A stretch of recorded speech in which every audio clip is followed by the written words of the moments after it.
So, continuing on with the adventures of Susan MeeLing, Scuba Diver Extraordinaire, Volume 1 out of the 3-part book series.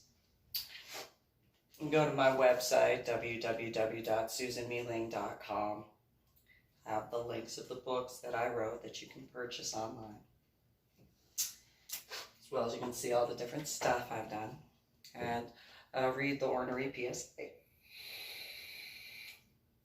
I'm known as Susan MeeLing, Reverend Susan MeeLing, Reverend MeeLing, Lady Dori, Belle, other names. So, I'm going to fast forward through the different pages about the books that I wrote, because I'll read that on your own.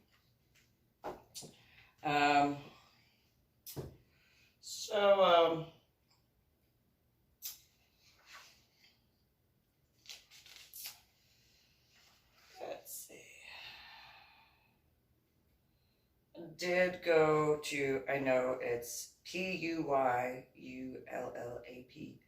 in Washington State to discuss certain aspects of scuba diving with a PADI registered PADI Professional Association of Diving Instructors about scuba diving in Washington State because they had a program. But I gave them showed them my certifications, and I also had tried to get my cavern certification card because I had not received it yet, and but I have it digitally at least. So I had gone there and discussed my prior certification while showing them my certifications. And they had asked about my experiences. I gave them a quick little rundown of that. And the guys listened, and as soon as I had discussed the Vandenberg, which I'll get to, I think he was the owner of the scuba shop, was like, oh my God, do you mind if I take your scuba certifications, make a copy of them? Go right ahead. That's fine. It's no problem, no big deal. And it's just like, yeah, because I just want to verify. And it's like, yeah, go ahead, that's fine. I got nothing to hide. So, there's one particular situation that occurred in Irving, Texas, that that'll be discussed at another time. Anyway, so starting in chapter 2, before my scuba diving, in the beginning, and it's on page 80. In the beginning, my first water experiences stem from when I was growing up in the state of New Jersey, between the above-ground pool in the backyard of my babysitter's house, also the Atlantic area of the ocean, a lake, and the YMCA, though I had a tendency to play with the water when I was in the bathtub as a child in some extremely unconventional ways, though it's more known to adults and how those. And so, while I had been left with certain babysitters, I'll leave it at that, I had preferred Sonny and Jose, or Sony and Jose. However, I will stay more in the aspects of the scuba diving and water and swimming and stuff. So, there were times when Liza and David were put in charge of me, and I had discussed certain things with them. David, the eldest child, one day saw me playing with some different types of dolls and action figures and asked me why I was changing certain things. And I was like, oh, well, I wanted them to be different. I wanted them to be what felt like they were supposed to be. So I had changed the way the Barbie dolls and G.I. Joes and Kens looked. I made the different areas fit into the different, very different areas that the arms and stuff plugged into. But David was a little bit shocked. It was one of those, I know you understand that it's okay. It's not as big of a deal as you think it is. I mean, it's still a big deal, but it's not something to be ashamed of at all, despite what you think it should be. It's just your prior thoughts of how you were raised, but you know who you are. And so, one of the things that I'm going to read is specifically for David and people that are like David. Because where some individuals like Jose or Joe might not have ever said it. He might not have ever actually said the words that we discussed back when I was a child. I'm going to read these words not just for David and not just for Liza, not saying that she went the other, it is what it is. But I'm going to read these words not just for everyone in the LGBTQP community, but for everyone. So that way they understand.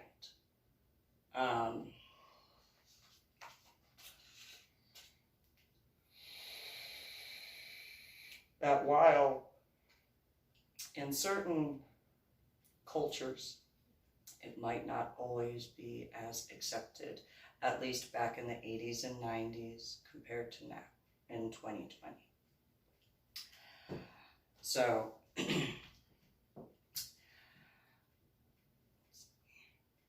I said, looking up at David, yes, I might be silly, but you know you and yours are in need of others very much. I am telling you, David, you will find those who need you so much, and they will need each other too.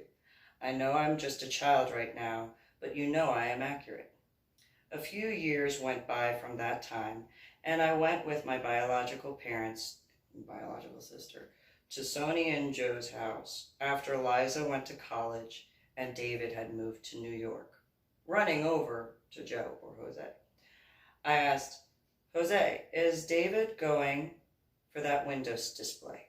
Did he do that yet? He looked at me and said, Susanna, you are such a silly little girl. I said, okay, maybe next year then.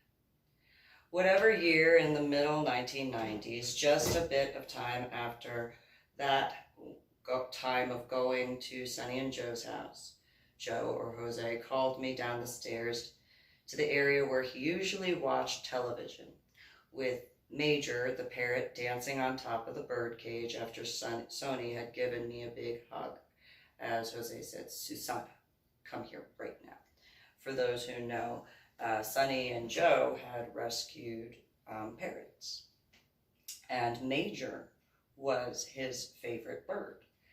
He was a green and red, multiple color, like a rainbow color parrot. And anytime, for a clarification, anytime Sony or Joe only, they would sing a song and they'd be like, and Major was the only bird who would just start dancing around with them.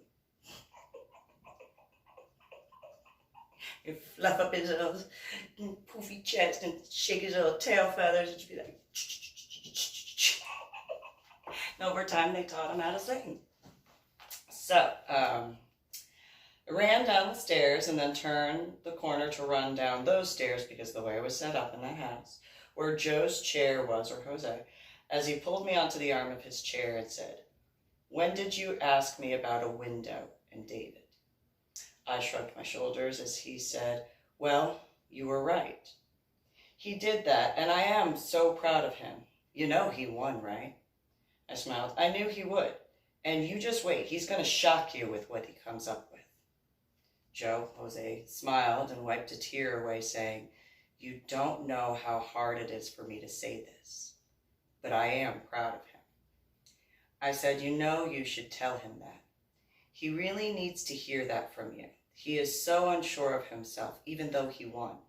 He wants and needs you to tell him that. Even though all of his colleagues are proud of him, he needs you to say that. He knows Sonny does, for Sonia, but you are his dad. Could you please? It would put the biggest smile on his face." Jose had asked, "Do you understand what it's like where Sonia and I come from?" I said, "You aren't there anymore. You're in the United States of America, and it's different here, and much more accepting. You just have to be accepting too, and your son really, really needs that. Do you know that if you tell him what we're talking about, the more he will be able to help others similarly like him? Do you know what type of an influence he will be, whether or not you do?" Jose said, "I don't know what you mean, Susana." I said, because that's what they called me. They didn't call me Susan, they called me Susana. I said, "Jose, you know he is not the only one like him. You know you have seen others, but just like your son, he and they need to know that they are okay for being them. And the males aren't the only ones who need that, not just from their dads, but their moms too. They're just as good, and they need to know they are cared about just as much, if you didn't know. It's not the same time as it was before, and there's still a lot of changes that are coming. You can be at the forefront if you get over your ego and past. It's okay. They are just like you. They're still human." Jose asked, "How do you think so?" And those who knew him know that what he would do. And I looked up to him sitting in his chair, and he said, "Jose, is your family human?" He laughed and said, "Of course, Susana." I responded, "If your family is human, and that in turn means your son is human, as your daughter is human, right?" He nodded and said, he nodded as I said, "So if your son and your daughter are human, just like you and Sonny, then why would you think other humans could not be the same?" Duke, he was a Weimarander, got out of the bedding on the floor and stretched over to walk where Jose and I were sitting, wagging his tail. And Duke didn't like just anybody. He did not. He was Jose's dog, and when Jose was not around, he was my dog. And then when both of us were around, he just stayed usually in the bed, like, I don't know which one to go to. I don't want to get in trouble. But Jose had said, "Susana, for a child, you are much older than I am." I laughed and said, "You aren't the first to tell me that, and you won't be the last."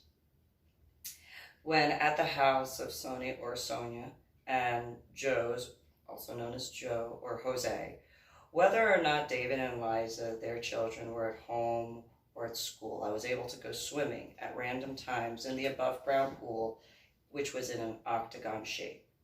The trim of the top of the pool, as well as the proverbial rib cage, was a cream color, whereas the larger exterior walls were a darker chocolate brown, matching the wooden stairs and platform on one side of the pool to enter. Though there were stairs outside of the pool made out of white metal, the best place to get a running jump into the waters was on the platform with the matching brown lattice fence along the walls of the wooden platform area. The interior of the pool had a deep multicolor blue shade which reflected the sunlight in a sparkly pattern, aside from the little white things that were in there on the vinyl stuff, complementing the water itself. The filter machine and chemicals thereof were kept underneath the wooden platform, as well as towards the other side of the ladder, closer towards the edge of the property fence line. Their Weimaraner dog Duke's house was catty corner to the pool, of which Duke would watch me swim and play in the pool when I went in. But when I was in the backyard of the house, when Joe or Jose was not home, Duke was always at my side. Duke was a peculiar dog, as most Weimaranders are friendly towards most people. However, Duke was not like the typical Weimaraner at all. He only tolerated other people unless you tried to hurt Joe or Jose or myself. I remember one time my biological mother attempted to hit me for something my biological sister had done. And Jose or Joe had to run to grab Duke's collar to keep Duke from attacking her in the same one time with my biological father. Protective is the mildest term one could use when describing Duke at Sony and Jose's house, or Joe. When it came to how Duke was when he had been around me. Duke was an extremely cautious dog of anyone he did not believe had good intentions, and would show his teeth before any other person could get close enough to see his shiny grayish silver coat, of which many times Duke had been extremely accurate. Though Duke could swim well, Sony did not like him getting in the pool with me, and there were several other times he would just sit on the wooden platform watching me as I flipped and the sun in the water, meaning the sunlight. So I'm going to pause there real quick on page 88. And you guys like and share and subscribe to my channel. Thank you.